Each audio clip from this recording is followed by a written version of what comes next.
tuviera que elegir entre respirar o amarte, utilizaría mi último suspiro para decirte que te amo. ¿Quieres casarte conmigo?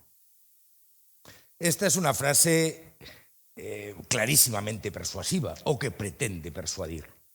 Pretende que alguien haga algo. Tengo otra muy popular, que se ha traducido a cientos de idiomas y que a todos, o a prácticamente todos, nos ha persuadido alguna vez. Dice así, a ver cómo sale.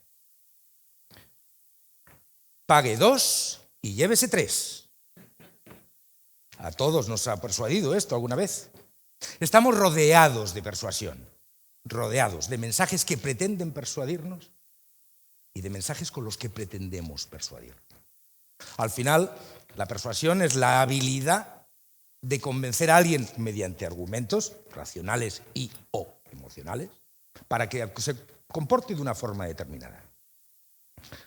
Yo, para hablar de persuasión y para intentar explicarla, utilizo una fórmula con 3 sumandos. Y los 3 sumandos son sine qua non. Los 3 deben cumplirse para que se perfeccione el proceso de la persuasión. Y esos sumandos son atención, memoria y comportamiento. Atención para que escuchen el mensaje, memoria para que lo recuerden y comportamiento para que actúen en consecuencia. Bien, vamos con la primera parte de esta fórmula, los 2 primeros sumandos, atención y memoria. Y aquí vamos a echar mano de la psicología, o de la neuropsicología, o de los resultados de la neurociencia. Hay una frase que me gusta mucho de los neuropsicólogos que dice: sin emoción no hay atención y sin atención no hay memoria. Porque resulta que la emoción es relevante para nuestro cerebro. Resulta que la emoción es una herramienta a partir de la cual nuestro cerebro se adapta a los constantes cambios y amenazas del entorno. La emoción es capaz de romper las barreras de la atención y de retener durante mucho tiempo los recuerdos en el caprichoso archivo de nuestra memoria. Me gustaría hacer una pequeña prueba. Os voy a pedir, por favor, que os levantéis todos los que sepáis exactamente lo que comisteis el pasado miércoles. No fue una comida muy emocionante. Segunda pregunta. Os voy a pedir, por favor, que os levantéis todos los que sepáis exactamente dónde pasasteis el primero, los 2 primeros días del confinamiento de esta pandemia del COVID-19.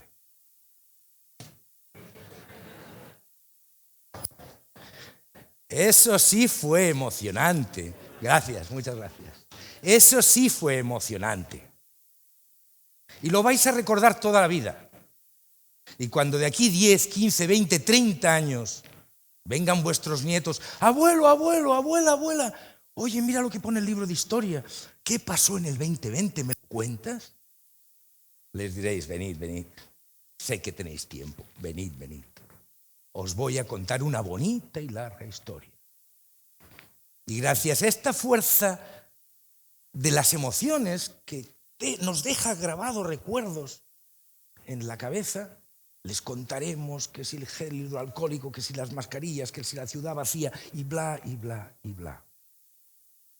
Entonces, si las emociones llaman la atención y fijan los recuerdos en la memoria, un mensaje emocional, si emocionalizamos nuestros mensajes, nuestro interlocutor evocará el mensaje a partir del recuerdo de la emoción. Y con esto ya tenemos una parte de la fórmula bastante solucionada. Atención y memoria. Falta una cosita que es la percepción. ¿Realmente el mensaje recordado, la esencia del mensaje recordado, es el que nosotros hemos transmitido? Porque lo que está claro es que no todos percibimos los mismos estímulos de la misma forma. Basta recordar, y os acordaréis todos, de aquel meme del traje, del vestido, que era blanco y dorado o azul y negro. Es brutal. Yo lo utilizo en mis charlas, mismo estímulo, misma imagen, mismas condiciones atmosféricas, mismas condiciones de luz, y la platea se divide.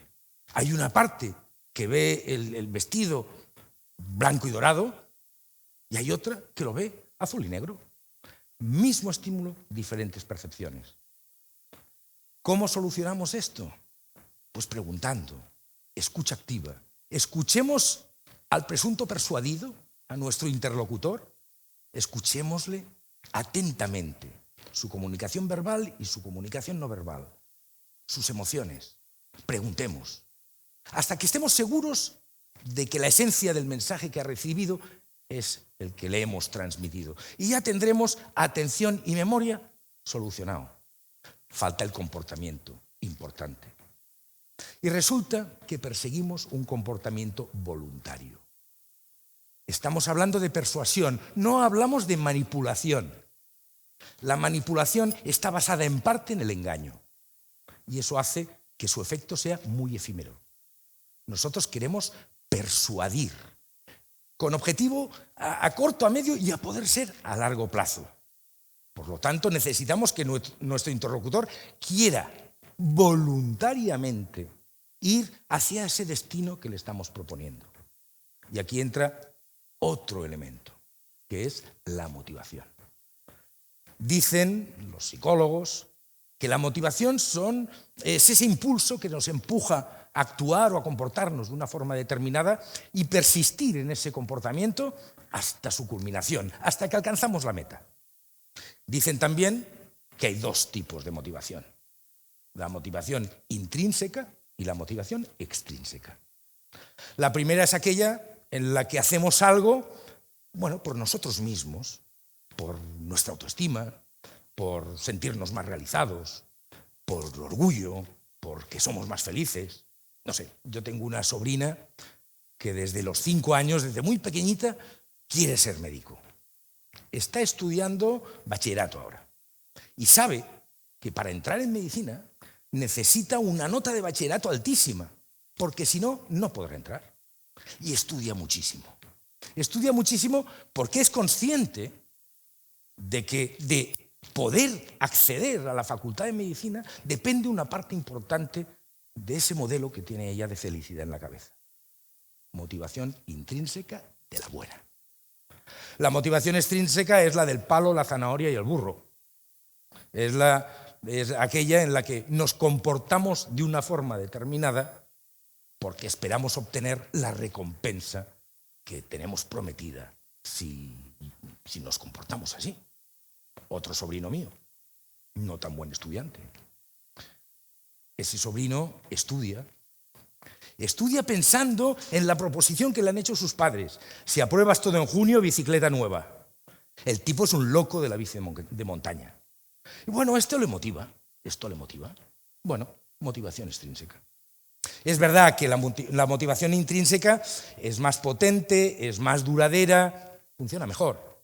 Pero es difícil que yo compre una lata más de atún para sentirme más realizado. Pague 2, llévese 3. Eso sí funciona.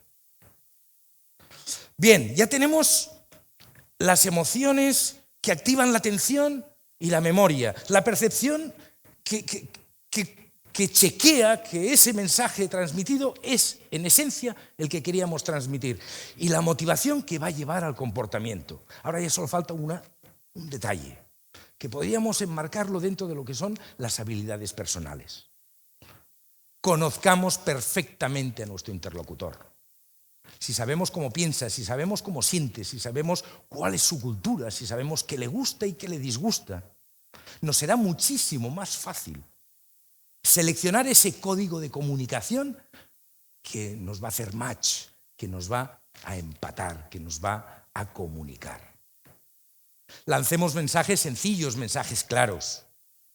No presionemos a nuestro interlocutor. A nadie le gusta ser presionado. Seamos honestos, no mintamos.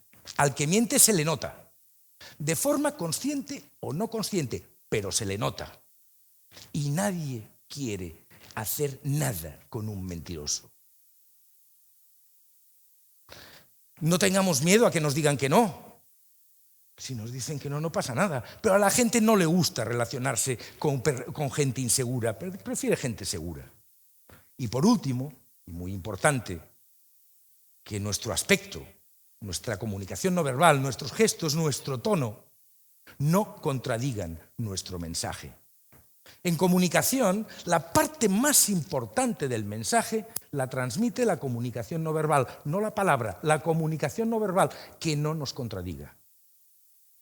La persuasión al final es un proceso en donde todo es de sentido común. Pero es un proceso complejo porque todos los elementos que conforman el proceso de la persuasión se han de dar sí o sí. Y si falla uno, ya no conseguiremos esa persuasión final, ese comportamiento final que buscamos. A partir de aquí, si habéis entendido este proceso, que yo creo que es, como decía, de mucho sentido común, y os observáis y observáis a los demás cómo persuaden y sois persuadidos, mañana seréis mejores persuasores. Y mañana también seréis persuadidos mucho más críticos. Y si no, no pasa nada. En cualquier caso, pagaréis 2 y os llevaréis 3. Muchas gracias.